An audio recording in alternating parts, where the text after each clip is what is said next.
Pacientes, les saludo con gran gusto y me gustaría comenzar diciendo que si algo realmente es importante corroborar es la información y también pues preguntar a aquel que la produce, que la reporta, pues algunos otros datos para no terminar haciendo el ridículo como lo van a hacer justo algunos que mordieron un anzuelo que no debieron morder. Y pues antes de querer exponer o demeritar o incluso calumniar a una persona, pues mejor infórmense. Yo les recomiendo que si no están seguros y si no saben si la van a regar y van a quedar en ridículo, pregúntenle en privado, porque después se pueden dar sorpresas muy desagradables. Y bueno, empezando por el caso que recientemente publiqué, obviamente no se trata de presentar una sesión de casos clínicos, ni por supuesto es un laboratorio de IBP. Hello, esta página está principalmente dirigida a pacientes y por supuesto también a algunos colegas que quieran pues agregarse a la batalla. Pero el fin es informar de forma contundente y rápida las cosas que realmente pueden poner en aprietos nuestra salud y pues también de vez en cuando producirles una que otra carcajada. Pero todo lo que es inherente o está relacionado con ciencia tiene fundamento profundamente bien estudiado y actualizado. De hecho, pueden ver en mis anteriores videos que todo tiene bibliografía y pues los que se hayan perdido o no los encuentren pueden entrar a mi página de YouTube, Dr. Teoto, donde pueden encontrar cada uno de los videos con la bibliografía necesaria para soportar y sustentar lo que yo comparto con ustedes. Y bueno, este caso que recientemente publiqué, pues déjenme les digo que yo conozco al neumólogo que lo está tratando, con quien hablé personalmente y me corroboró que efectivamente el paciente estuvo en el Vive Latino. Es muy probable que ahí haya adquirido la infección y también para quienes andan ahí inventando, déjenme también les cuento que ya está perfectamente bien establecido que este COVID-19 tiene un periodo de incubación que va de los 2 a los 14 días. ¿De qué depende? Depende de muchísimos factores y para su información a los que andan de bocones no se necesitan factores de comorbilidad previos para que esto suceda, sino situaciones genéticas. De las más importantes es la expresión de los receptores que justamente usa este virus para entrar a las células blanco, las cuales predominantemente son los neumocitos de tipo 1 y tipo 2. Y sobre todo los de tipo 2, en donde a través de un receptor llamado AC2, pues eso entra mediante esta protusión, que es la proteína S, y pues a través de las demás proteínas, que son la E, la M y la N, pues llevar a cabo una replicación de su material, que es RNA, utilizando la maquinaria celular de pues, la célula implicada. No es la única célula que afecta, de hecho puede afectar y puede infectar también linfocitos T, también se ha visto que incluso puede entrar, a fibroblastos, inclusive posiblemente puede afectar a las células de los islotes de Langerhans, porque también se ha descrito que los coronavirus tienen una alta afinidad por el DPP4 o dipeptidilpeptidasa 4, que pues, es muy importante en varios procesos que involucra sobre todo glándulas de secreción endocrina. Entonces, abusados, hay que ponerse a estudiar porque si se meten con el doctor Teoto pueden tener problemas. Y no voy a decir nombres, espero que para la próxima vez pues tengamos ese ejercicio y corroboremos las cosas. Así que esta información que les puse es totalmente fidedigna, es esa imagen de la tomografía, es la imagen de una neumonía en un paciente que hizo un síndrome respiratorio agudo grave, precisamente relacionado a este SARS-CoV-2, conocido como el COVID-19. Y bueno, vamos a empezar a derrumbar los mitos. Uno de ellos, ya se los dije, el periodo de incubación.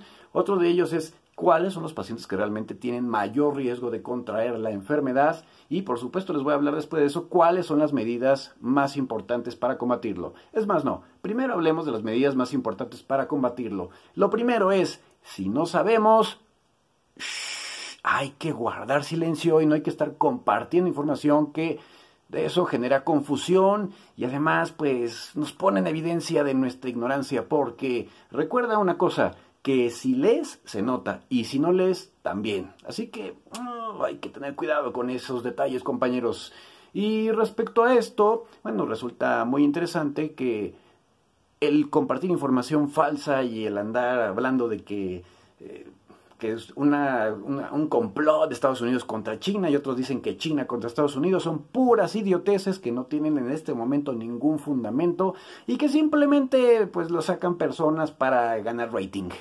Lo que sí sabemos es que este desgraciado virus se contagia de humano a humano, así que tampoco importa de dónde viene por ahora, eso es irrelevante. Lo importante es que nosotros lo podemos transmitir estando totalmente asintomáticos. 80% de los pacientes que se contagian, que se infectan, no van a presentar ningún síntoma, ninguno. Y si acaso un poquito de malestar o alguna cosa de lo más leve. El 15% van a tener un cuadro de leve a moderado, que pues incluye la fiebre, la tos y algo de molestias al respirar, sobre todo un poco de dificultad. Pero los que se ponen muy malitos, eso sí, que van a experimentar una gran dificultad para respirar por justamente este SARS, que es este síndrome agudo de una inflamación muy importante que de hecho es tan importante que incluso el virus es capaz de despertar algo que se llama una tormenta de citocinas. Tan así que hasta se usa un biológico y una molécula pequeña, un inhibidor de JAK-STAT, que bueno, ha mostrado ser eficaz para detener estas complicaciones que pueden poner en peligro la vida. De hecho, estos pacientes terminan intubados en la terapia intensiva. Bueno, de ahí pasamos al siguiente paso, lavarnos las manos, muy importante, cuando estamos en contacto con alguien en la calle, con quien sea, el lavado de manos es fundamental. Obviamente, la distancia que se debe guardar, pero si nos ponemos en contacto, no sé si estamos en el camión, si subimos al taxi o si estamos en la oficina, siempre después de haber estado en contacto con alguna superficie hay que lavarnos las manos, por lo menos 20 segundos deben de pasar. No se pongan a pensar en tarugadas como cantar la canción de no sé qué, no. Hay que poner atención en lavarse bien las manos, el dorso de ambas manos, las palmas de ambas manos, entre los dedos, los pulgares y las uñas, así como las muñecas, y después enjuagar perfectamente y secarse. Antes de lavarse las manos, asegúrense de que haya papel listo para, pues eso, que sea posible el secado de manos y no se contaminen al sacar el papel. Ojalá que sea automático, pero no siempre eso es posible. Y si hay pues un secador, pues que sea un secador que esté pues nuevo, porque los que ya están muy viejos y apenas si sacan airecito, pues seguramente van a estar contaminados de otras cosas. Y bueno, la distancia social es muy importante. Es un virus pesado, así que con 2 metros de distancia es más que suficiente para que no entre a nuestra vía aérea. Y si mantenemos esa distancia, asunto arreglado. Así que las personas que están en cuarentena, pues deben mantenerse, sobre todo si han estado expuestos o tienen algún viaje de riesgo o estuvieron en este concierto famoso Vive Latino o en algún otro concierto recientemente, pues deben alejarse de la familia, porque aunque estén asintomáticos pueden transmitirlo a los miembros de su familia y ellos a su vez pueden transmitirlo a otras personas y sobre todo los que nos preocupan son los que van a tener mayor riesgo. Y bueno, este periodo de cuarentena, pues lo mínimo son 14 días, pero 20 días resultaría más prudente. Muy importante, alimentarse bien, sanamente, muchos cítricos, pues mucha agua, comer de todo, en realidad comer bien y bajarle, eso sí, a las fritangas que favorecen la inflamación. De hecho, todo este tipo de alimentos, que son en realidad comida chatarra. Finalmente, ¿cuáles son las personas que realmente tienen mayor riesgo? Las que se ha demostrado científicamente, no las especulaciones y los chismes y todo ese sarta de babosadas. Bueno, los que se ha visto que tienen antecedentes o que mayoritariamente presentan antecedentes, de hecho la mayoría, el 22%, son pacientes que han tenido un evento vascular cerebral, lo cual obviamente habla ya de un compromiso crónico de los vasos sanguíneos y de otros órganos, como usualmente es el riñón, el corazón, pues a veces también otros, como el hígado, aunque no necesariamente tenga que ver, sino pues por la exposición a muchas otras cosas.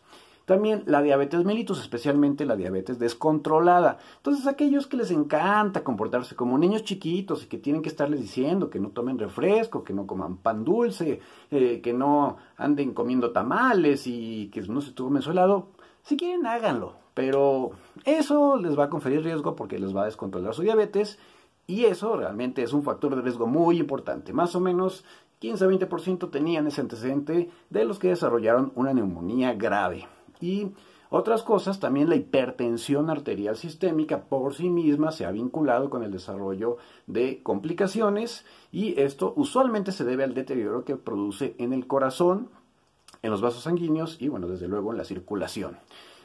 De ahí en fuera, todo lo demás es absolutamente chisme y son especulaciones. En cuanto a los pacientes con estado de inmunocompromiso, quitando los pacientes que tienen cáncer y sobre todo recibiendo alguna quimioterapia, los demás no necesariamente están más propensos. Hasta el momento yo no he leído ningún reporte de paciente con lupus, artritis reumatoide o alguna otra enfermedad autoinmune que haya desarrollado un cuadro grave. Así que no cunde el pánico y no anden ahí haciéndose ideas, ¿sí? Por supuesto que sí, el lupus sobre todo acarrea cierto riesgo y mayor propensión a varias infecciones, pero no parece ser mucho más alto en el contexto de esta enfermedad.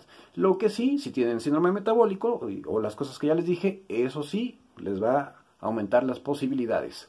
Ahora, también otro mito de que a los niños no se enferman, los niños sí se enferman y de hecho en el New England Journal of Medicine existe un artículo que son de los más viejos, porque de viejos no tiene nada, todo lo que he leído. De hecho, son 42 referencias bibliográficas que con todo gusto se las voy a poner para que ustedes tengan el lujo de leerlas, especialmente esos bocones que se dicen colegas míos o profesionales de la salud, para que tengan ahí todo el placer y el deleite de chuparse los dedos con la información de primera mano. Además, link directito, para que no hagan ningún esfuerzo, no se preocupen. Y bueno, también se ha visto, entonces, se ha reportado de hecho casos sobre todo de niños menores de 5 años y lo que es interesante, la mayoría de los niños sobreviven, aunque sí se han descrito casos graves. Son muy pocos, afortunadamente, muy pocos son niños, la mayoría son de hecho varones y pacientes mayores de 50 años. Sobre todo, entre más años van pasando, más allá de los 80 son especialmente más propensos a tener complicaciones. Ahora, otro de los chismes que se ha estado difundiendo por ahí, que si los antiinflamatorios no esteroideos, que si los fármacos inhibidores de la enzima convertidora de angiotensina, o los bloqueadores del receptor 2 de angiotensina.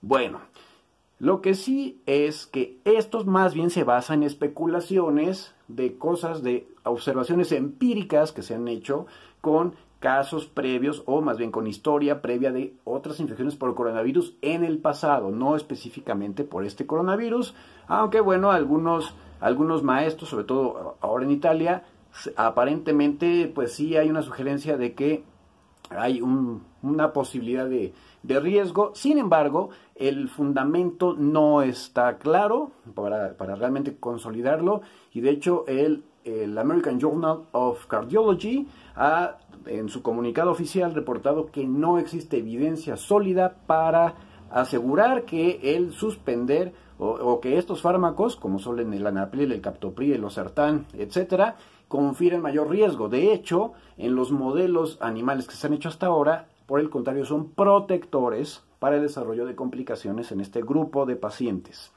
Así que eso también, hasta el momento, es mera especulación y si eres un paciente o conoces a alguien que está tomando estos fármacos, no lo suspendan, ¿ok? Simplemente hay que tener esas medidas de cuidado. Si se dan cuenta, hasta el momento no he mencionado el cubrebocas ni la N95. Lo más importante es lo que les dije antes.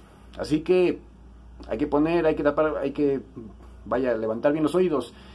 La N95 es la única que realmente puede proteger y esta solamente se recomienda si no hay de otra y tienen que exponerse a grandes aglomeraciones, pero por favor, si pueden no ir a lugares donde haya una gran cantidad de gente, no lo hagan. Y no son vacaciones, entiéndanlo, no vayan a la playa, no vayan a pasear ahí a lugares turísticos llenos de gente, porque eso es una reverenda estupidez. Y sí, para el colega que me dijo que no tengo que estar catalogando, no sé si tú fuiste al Vive Latino, pero es una estupidez. Sí, cuando sabes que está habiendo una pandemia y que ya vino a tu país, te vas a un lugar donde está lleno de gente, pues eso se le llama estupidez. Y punto. Y bueno, en cuanto a... sí, claro, otro de los temas, los antiinflamatorios no esteroideos. El único que se ha visto que posiblemente pueda aumentar el riesgo de complicaciones es el ibuprofeno, el que sí es como un poquito más claro. Sin embargo, no hay suficiente evidencia. Esto se sugiere porque el ibuprofeno incrementa la concentración de los receptores AC2, que son los que justamente usa el virus predominantemente para llegar a la célula e infectarla. Pero, bueno, si se puede no tomarlos, y especialmente el ibuprofeno, no hacerlo en este tiempo en el que tenemos pandemia, no lo hagan. Solo en este tiempo, no es para toda la vida, por favor, ¿ok? Más porque, bueno, también los antiinflamatorios no esteroideos incrementan el riesgo de producir problemas en el riñón, ¿no? Sobre todo si hay síntomas de bajo gasto, de insuficiencia cardíaca y algunos otros problemas. Y, bueno, el paracetamol es el que sigue siendo de elección como sintomático y con toda seguridad se pueden tomar en un adulto hasta 4 gramos al día sin que haya riesgo de problemas hepáticos. Claro, por supuesto, hay que individualizarlo porque si hay un paciente que tiene un problema hepático de base, pues no le van a dar esos 4 gramos. En fin. Y finalmente, respecto a las supuestas curas, que si los cubanos, que si los israelitas, que si los alemanes y que si todo el mundo se quiere coronar de gloria, bueno, todos esos fármacos en realidad siguen hasta el momento siendo especulaciones, porque nada más hay sugerencia de que pueden funcionar, y esto estoy hablando incluyendo la cloroquina y la hidroxicloroquina, porque además las dosis que se sugieren son altísimas y no tienen nada que ver con lo que habitualmente se dan en pacientes con enfermedades reumáticas, pero hay una sugerencia fuerte de que en el contexto de otras infecciones virales son protectoras. Pero es sugerencia únicamente, no hay suficiente evidencia para decir que sí o que no. Simplemente son probabilidades teóricas basadas en un fundamento científico, pero no se ha evaluado en la mayoría en los seres humanos y no, por supuesto, con el poco tiempo que ha tenido esta pandemia, pues no se pueden sacar conclusiones suficientes. Así no se construye la ciencia, así solamente la charlatanería. Muy bien. Creo que con esto terminé de patear los suficientes traseros, porque de verdad, ahora sí perdónenme que use esa expresión, pero me molesta mucho la gente que anda de metiche, haciendo ruido sin tener ningún fundamento. Y seguramente que para la próxima van a pensarlo cuando quieran meter cizaña. Y eso es todo por ahora. Si tienen alguna otra inquietud, por favor, pregúntenmela. Sí, no quiero problemas. Hasta la próxima.